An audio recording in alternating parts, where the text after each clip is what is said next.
Jacob, being the slow detective that he is, decides that he needs to talk to the dealer. Well, yeah.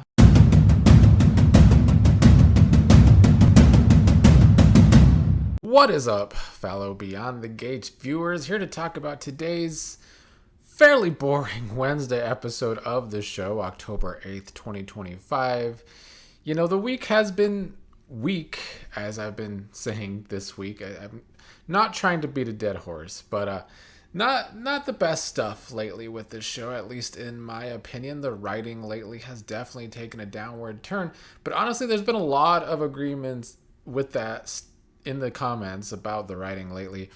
And I see a lot of that on social media too. So the show overall has been struggling, which is weird. I thought September was actually a strong month overall. I quite enjoyed the month of September. But since October started, it's been quite a mess. Today's episode was no different. There wasn't anything, well, there was something pretty bad. But most of it was just boring. Let's talk about the main story. Vanessa, Donnell, Jacob, Joey were still watching the video from the casino of the night, well, Doug's last night alive, drinking at the casino, betting at the casino. Vanessa was getting upset that Donnell continued to ask questions, wanting to know what Doug was really doing. Donnell was looking for something that would make him see what his father was thinking. Did he have any doubts about drinking and driving?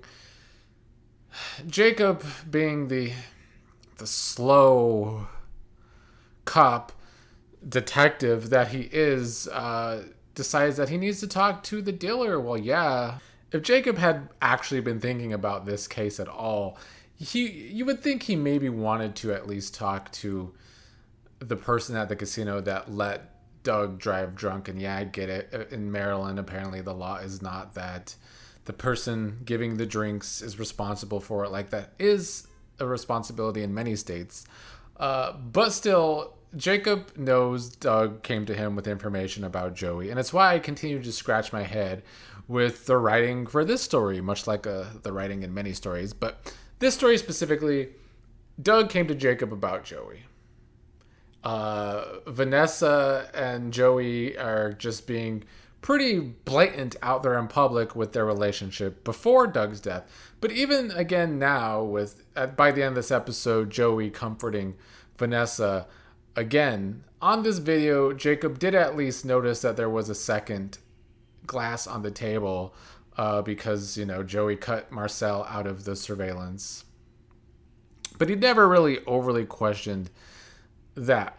But what Jacob did all episode was, first Joey was the one that just brought the evidence to Jacob, and now Joey's the one calling the dealer. And you would think that for a criminal, and Jacob has suspected that Joey is a big criminal, or knows that he is, since the beginning this show started, he was investigating Marcel's connection to Joey.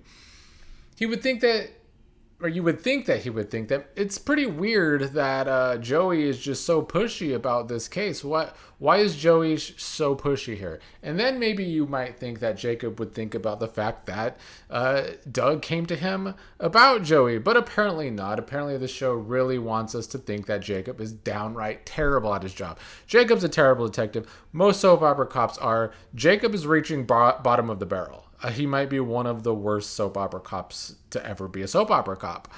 Then later in the episode, when they are finally questioning the dealer who comes to the police station after Marcel was threatening the dealer at the casino, telling the dealer of the new plan that Marcel is being cut out of the surveillance and that they must say or not let it be known that Marcel was ever at the casino.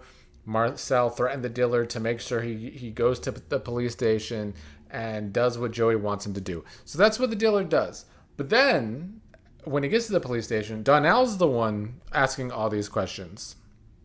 Instead of, Jacob doing his job as a cop, being the one to ask the dealer questions about Doug. The dealer even called Jacob out on that in the episode. Is he the one interviewing him, or is Junior the one interviewing him? Well, apparently it was Donnell doing the questioning of the dealer and Marcel being there listening.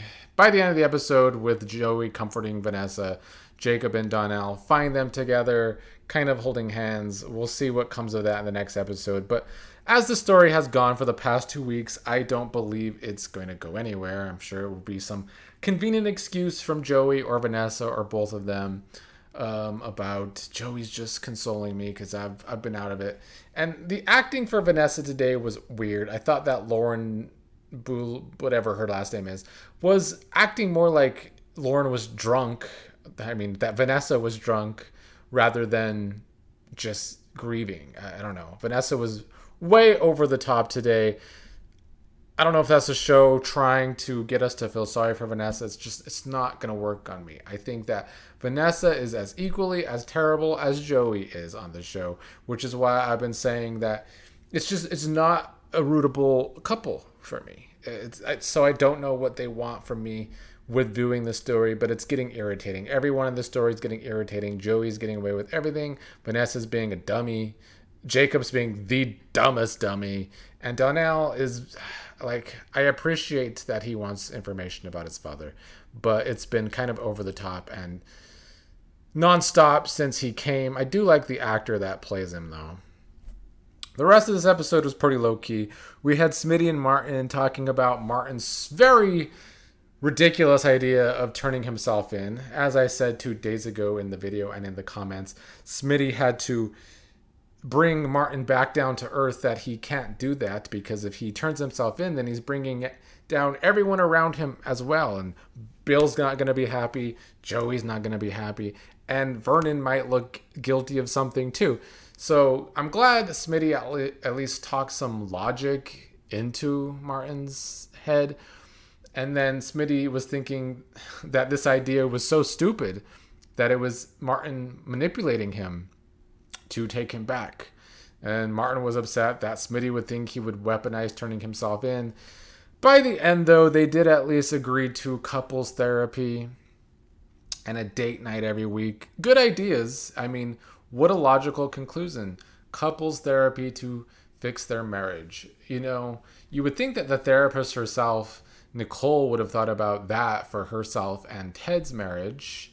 I get that there was a lot of drama with the way he was revealed as a cheater 20 years ago, but they could have had some couples therapy and talked about shit. But I guess that was not a good enough idea for her. In this episode, Nicole was trying to keep alcohol from Dani, which is probably a good idea. But they did discuss, once again, Dani's marriage to Nicole's nephew, Andre, and Nicole thinking that the situation is more about Bill.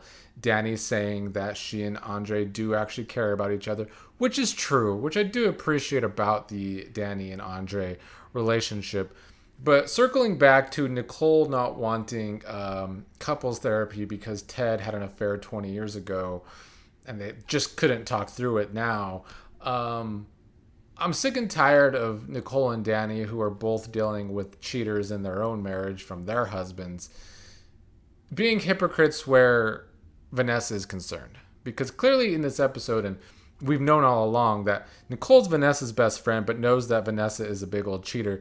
And sure, you can say that Vanessa and Doug's marriage was weird and they had an open marriage or something.